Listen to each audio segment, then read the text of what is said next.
अजय की सांसें फूल रही थी। उसकी चमक अजय की आंखों में साफ दिख रही थी कि तभी अजय जोर जोर से चिल्लाने लगा, ये मेरा है, ये मेरा, ये सब मेरा है। अब मैं दुनिया का सबसे अमीर इंसान बन जाऊंगा। तभी अजय की आवाज़ सुनकर कुछ गांव वाले वहां आ जाते हैं और अजय को ज़बरदस्ती पकड़ कर ले जाते हैं। आप सुन रहे हैं हिंदी हॉरर स्टोरी मेरे यानी नंदिनी के साथ में। अजय अजय अम्हारा गांव का एक नौजवान युवक है।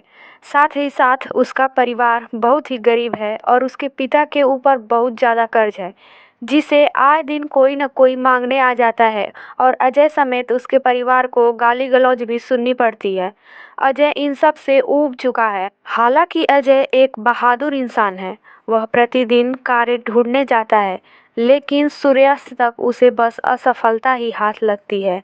एक दिन अजय इन सब से तंग आकर नदी किनारे बैठा कुछ सोच रहा था कि तभी अजय का दोस्त विनय उसके पास आता है और कहता है, अजय तुम यहाँ बैठे हो, मैं तुम्हें कहाँ कहाँ ढूंढ रहा हूँ। अजय विनय से पूछता है, क्यों?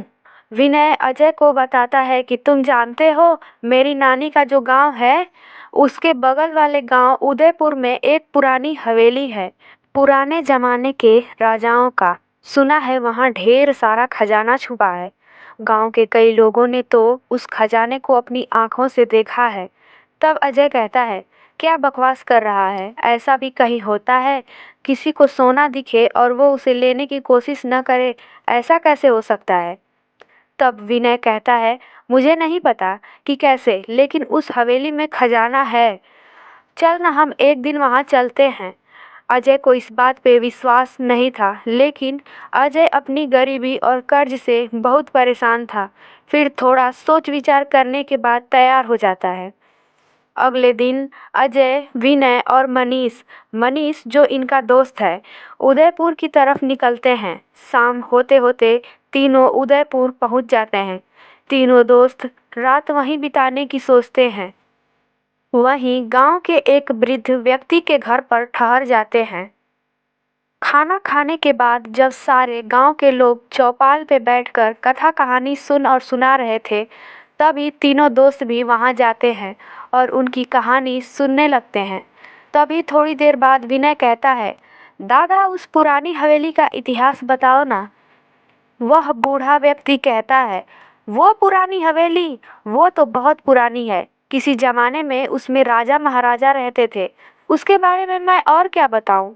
तब विनय, नहीं, हम चाहते हैं कि आप किसी गुप्त चीज के बारे में बताएं हमें, जिसे कुछ लोग ही जानते हों। तब बूढ़ा थोड़ी कड़क आवाज में कहता है कि स्पष्ट कहो, तुम जानना क्या चाहते हो? विनय थोड़ा डर जाता है और लड़खड़ाने लगता है। तभी अजय कहता है, नहीं कुछ खास नहीं, ये तो पागल है।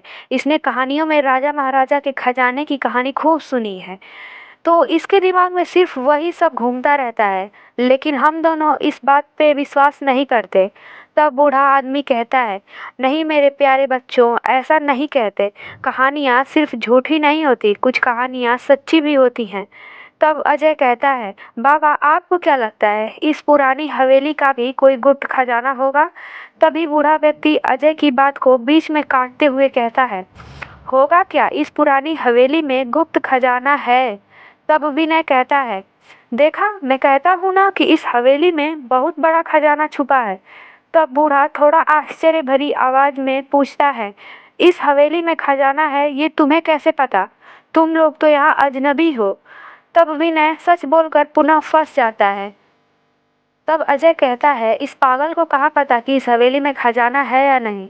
ये तो किसी भी पुरानी हवेली या महल को देखकर कहता है, मेरी दादी कहती थी कि हर हवेली में खजाना होता है। तब विनय कहता है, हाँ हाँ, यही यही बात है, मेरी दादी मुझे बहुत प्यारी प्यारी कहानियाँ सुनाती थी। कहते हुए अपनी दादी की यादों में खो जाता है।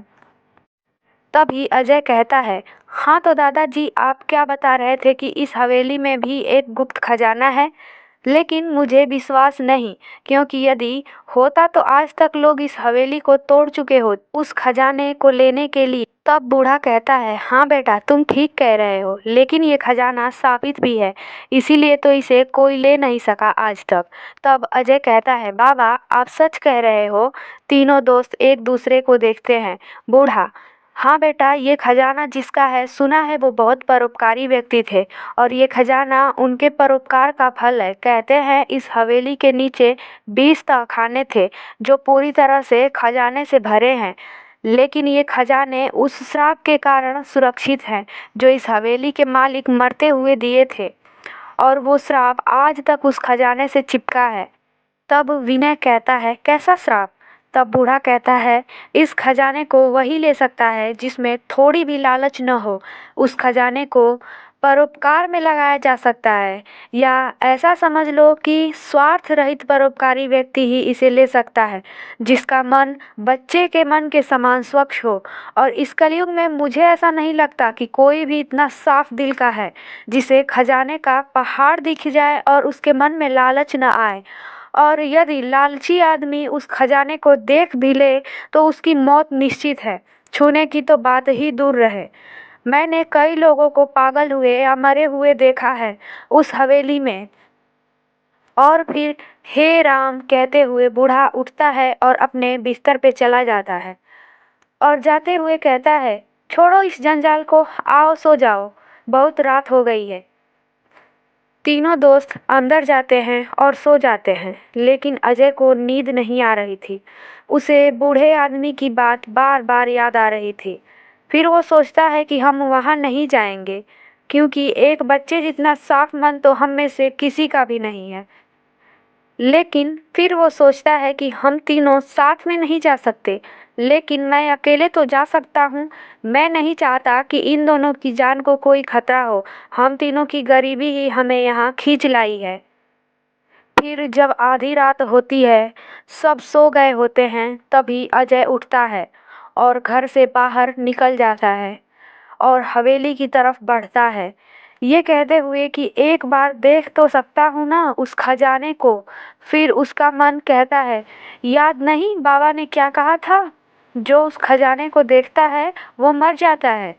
तब फिर अजय कहता है, वैसे भी मैं कहाँ जी रहा हूँ, इस गरीबी और कर्ज ने हमें अधमरा ही तो कर दिया है। यदि मैं मर भी जाऊं तो कोई परवाह नहीं, कम से कम मेरे दोस्त तो बच जाएंगे, और यदि मुझे थोड़ा सा भी खजाना मिला तो हम तीनों आपस में बांट लेंगे और कुछ पैसों से एक बड़ा सा कुआं खुदवा देंगे, जिससे पूरे गांव की पानी की समस्या खत्म हो जाएगी, सभी को साफ पानी मिलेगा। यह सोचते हुए आगे बढ़ता है कि तभी देखता है सामने ही वो पुरानी खंडहर वाली हवेली है। चांदनी रात में उसकी चारों तरफ चमगादड़ उड़ रही हैं। चांदनी के प्रकाश में हवेली और भी डरावनी लग रही है। कुछ क्षण के लिए अजय के पैर रुक जाते हैं।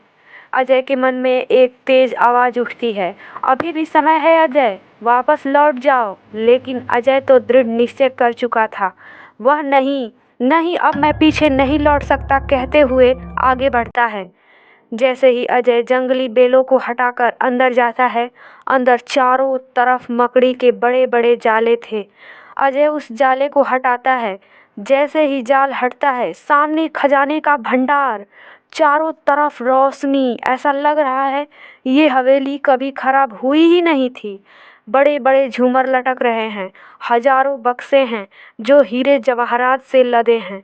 सामने सच में सोने चांदी का पहाड़ है। ऐसा प्रतीत होता है जैसे अजय कोई सपना देख रहा है।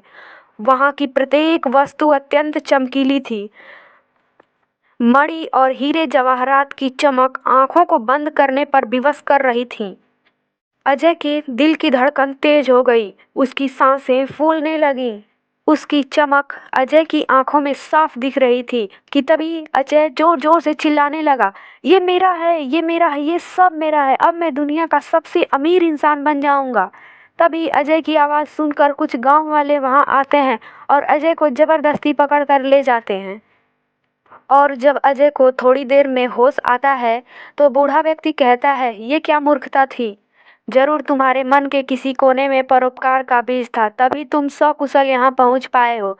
नहीं तो आज तक जो वहाँ गया वो कभी सकुशल नहीं लौटा। तब अजय कहता है, बाबा जब आप सब वहाँ पहुँचे तो आपने भी तो वो खजाना देखा होगा। बूढ़ा कहता है, नहीं बेटा, ये रहस्यमयी खजाना है। हमें वहाँ पुराने खंडहर और तुम्हारे सिवा कुछ नहीं दिखा। विश्वास न हो तो अपने दोस्तों से पूछ लो। बूढ़ा रोते हुए कहता है, मैं तुम तीनों को कसम देता हूँ कि वहाँ फिर कभी मत जाना। हमारा आधा गांव इस हवेली के पीछे खत्म हो गया। ये मूर्खता मत करना।